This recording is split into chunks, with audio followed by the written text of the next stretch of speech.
அதாவது இன்னைக்கு வந்துங்க ஆன்டி டொபாக்கோ டேன்ட்டு மே 31 வந்து எப்போவுமே வந்து எல்லா விழிப்புணர்வு ப்ரோக்ராம்ஸ் பண்ணுவோம் நம்ம. Sri Ramakrishna college of dental வந்து ஒரு 15 டேஸாக ஒவ்வொரு நாளும் வந்து கவுன்சிலிங் கொடுக்குறாங்க. இந்த மாதிரி புகையிலை பிடிக்குதல் என்ன ஆபத்துகள் இருக்குது அப்படின்னு சொல்லி கவுன்சிலிங் கொடுக்குறாங்க. அதோட முடிவாக இன்றைக்கி வந்து சைக்கிளத்தானும் இன்றைக்கி ஒரு வாக்கத்தானும் வச்சு ரேஸ் கோர்ஸில் எல்லாத்துக்கும் பேம்ப்ளெட்ஸ் கொடுத்து அதோட ஆபத்துகள் என்னன்னு சொல்லி இன்னைக்கு சொல்கிறோங்க.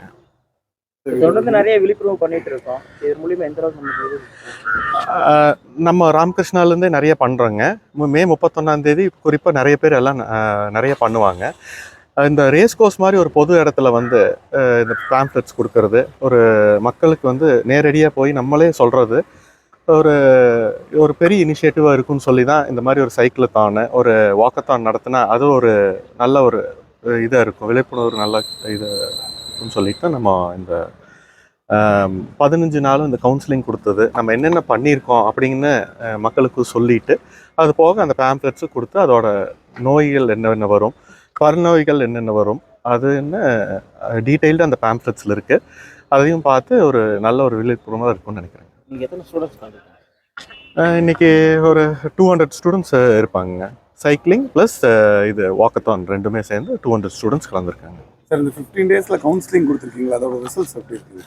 அதாவது 15 டேஸ் கவுன்சிலிங் கொடுக்கறது வந்துங்க நிறைய பேர்த்துக்கு நமக்கு ஈஸியாக இன்றைக்கி டொபாக்கோ கிடைக்கிது. அதை பற்றி நம்ம ப்ரிவென்டிவ் இஷ்யூஸ் யாருமே பார்க்குறது இல்லைங்க. இந்த டொபாக்கோட மைனஸ் பாயிண்ட்ஸ் யாருக்குமே தெரியாது. இன்றைக்கி சின்ன சில்ட்ரன்லேருந்து எல்லாருமே அதுக்கு பழக்கம் இருக்குங்க. ஸோ அதனால் என்ன பண்ணுறோன்னா, இதனால் என்னென்ன ப்ராப்ளம் வருது அப்படின்னு சொல்லி நம்ம எடுத்து சொல்லியிருக்கோம். கண்டிப்பாக வந்து அதில் ஒரு புரிதல் இருக்குது எல்லாத்துக்குமே.